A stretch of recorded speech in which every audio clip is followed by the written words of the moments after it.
नमस्कार, स्वागत है आप सभी का engineer Rajesh sir YouTube channel पर। आज हम लोग न्यूमेरिकल कंट्रोल मशीन के बारे में विस्तृत तरीके से सीखेंगे। इसमें जानेंगे कि न्यूमेरिकल कंट्रोल मशीन क्या होती है, इसके लाभ क्या है और इसकी हानियां क्या है। न्यूमेरिकल कंट्रोल मशीन का आविष्कार जॉन टी पर्सन के द्वारा 1940 में किया गया था। इसको शॉर्ट में एनसी मशीन के नाम से भी जानते हैं। जैसा कि आप यहां देख रहे होंगे, एनसी मशीन को प्रोग्राम ऑटोमेशन के रूप में परिभाषित किया जाता है। एनसी मशीन को, न्यूमेरिकल कंट्रोल मशीन को कंट्रोल करने के लिए हम लोग संख्या, अक्षर तथा प्रतीक चिन्हों का इस्तेमाल करते हैं। एनसी मशीन में वर्क पार्ट को बदलने पर निर्देश प्रोग्राम बदला जाता है। न्यू जॉब के लिए यदि हमें कोई न्यू जॉब बनाना है तो इसके लिए हम लोग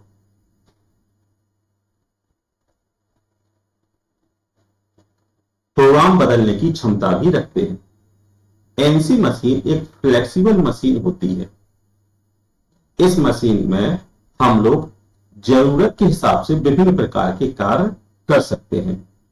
एनसी मशीन को कई प्रकार के ऑपरेशन में उपयोग कर सकते हैं, जैसे कि ड्राइंग करना हो, असेंबल करना हो, इंस्पेक्शन करना हो, सीट मेटल वर्क करना हो और स्पॉट वेल्डिंग करना हो।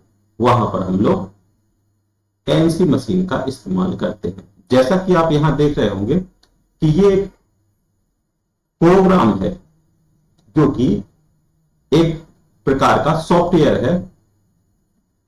इसको यहां पर स्टोर किया जाता है और यही प्रोग्राम आपका एमसीयू के पास रहता है। एमसीयू कहलाता है आपका मशीन कंट्रोल यूनिट।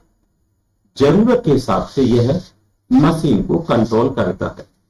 एमसीयू का जो काम है वो है आपकी जैसे टूलिंग, कटिंग टूल है, इसको ऑपरेट करना। कब इसकी स्पीड ज्यादा करनी है, कब स्पीड इसकी कम करनी है, और यदि मशीन में कोई खराबी हो जाती है तो जरूरत के हिसाब से उसको सुधारना, रिकवर करना। ठीक है, तो यहां पर जो है पार्ट प्रोग्रामिंग में spindle speed, feed, cutting and cutting के टूल के बारे में निर्देश दिया जाता है। जैसे कि यहां पर जो पार्ट प्रोग्राम है इसमें हम लोग छोटे छोटे प्रोग्राम का इस्तेमाल करते हैं, जैसे कि स्पिंडल की स्पीड कितनी रखनी है, कटिंग टूल का फीड कितना देना है और किस प्रकार की कटिंग टूल का हमें इस्तेमाल करना है। मेन रोल एमसीयू का होता है कि पार्ट प्रोग्राम को पंच टैप, मैग्नेटिक टैप की सहायता से एमसीयू में फीड करने का।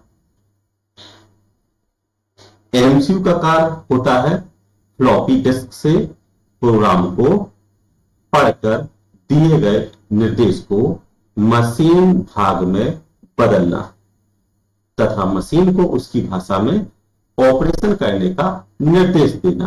यह होता है आपके एमसीयू का कार्य, जिसे हम लोग मशीन कंट्रोल यूनिट के नाम से भी जानते हैं। मतलब हमें किस प्रकार का उसमें प्रोग्राम देना है, यह सभी हमारा मशीन कंट्रोल यूनिट का कार्य रहता है। ठीक है, मतलब हमें कितनी स्पीड रखनी है, फीड कितना देना है, ये इसका काम होता है। और प्रोग्राम जो है, इस प्रोग्राम को स्टोर करने के लिए हम लोग क्या करते हैं, इसको जो स्टोर करने का है उसको हम लोग क्या है, एमसीयू का कार्य होता है ये फ्लॉपी डिस्क। जो हमारा प्रोग्राम है इसको हम लोग फ्लॉपी डिस्क में प्रोग्राम स्टोर करते हैं इस प्रोग्राम को। और साथ ही यह क्या करता है कि प्रोग्राम को पढ़कर दिए गए निर्देशों को मशीन भाषा में बदलने का कार्य होता है। मतलब ये क्या करेगा, प्रोग्राम को पढ़ेगा और उस इंस्ट्रक्शन को मशीन की भाषा में, मशीन को उस दिशा निर्देश को देना, ये सब काम होता है आपका एमसीयू का। तो इसमें प्रोग्राम होता है और इस प्रोग्राम को पढ़ने का कार्य जो होता है वो एमसीयू का होता है, मशीन कंट्रोल यूनिट का होता है, कि हमें इस प्रोग्राम को रीड करना है। रीड करने के बाद एमसीयू का काम होता है इसको दिशा निर्देश देना। मतलब ये हमारे एक प्रकार का सॉफ्टवेयर है, इसको रीड करने का काम होता है एमसीयू का, मशीन कंट्रोल यूनिट का, जो इस प्रोग्राम को पढ़कर इस मशीन की भाषा में इसको कन्वर्ट करके इस मशीन को दिशा निर्देश देता है। तो आप समझ गए, प्रोग्राम एक प्रकार का सॉफ्टवेयर है जिसको पढ़ने का जो कार्य है वो आपका एमसीयू का होता है। और यही एमसीयू क्या करता है, उन दिशा निर्देशों को मशीनी भाषा में बदलकर मशीन को प्रदान करने का काम इसका ये कार्य है। अब हम लोग बात करते हैं advantage of NC machine. NC machine के लाभ क्या है? एनसी मशीन का लाभ होता है कि इसके द्वारा हम लोग निर्माण जो है वो हमारा फ्लेक्सिबल होता है, लचीला हम निर्माण कर सकते हैं। जरूरत के हिसाब से हम अपने निर्माण की प्रक्रिया को बदल सकते हैं। साथ ही निर्माण का समय घटाया जा सकता है। किसी भी वस्तु को यदि हमें बनाना है तो बनाने के लिए जो समय लगता है उस समय को हम लोग एनसी मशीन के द्वारा कम कर सकते हैं। साथ ही थर्ड आता है गैर उत्पादन समय को कम करना। एक ऐसा समय जिसका कोई भी उत्पादन, किसी भी उत्पाद को बनाने में उसका उस समय का कोई भी महत्व नहीं है, ऐसे समय को हम लोग क्या करते हैं, कम करते हैं। जटिल मशीनिंग के मामले में एनसी गैर उत्पादक समय को कम करने के लिए सहायक होता है। कौन सा समय? जैसे कि टूल चेंज करना हो, वर्क पीस को हैंडल करना हो, मतलब हमें कोई कटिंग टूल को बांधना है या खोलना है, तो उसके बांधने और खोलने में प्रोडक्शन का कोई मतलब नहीं है, क्योंकि हमारा उसमें तो समय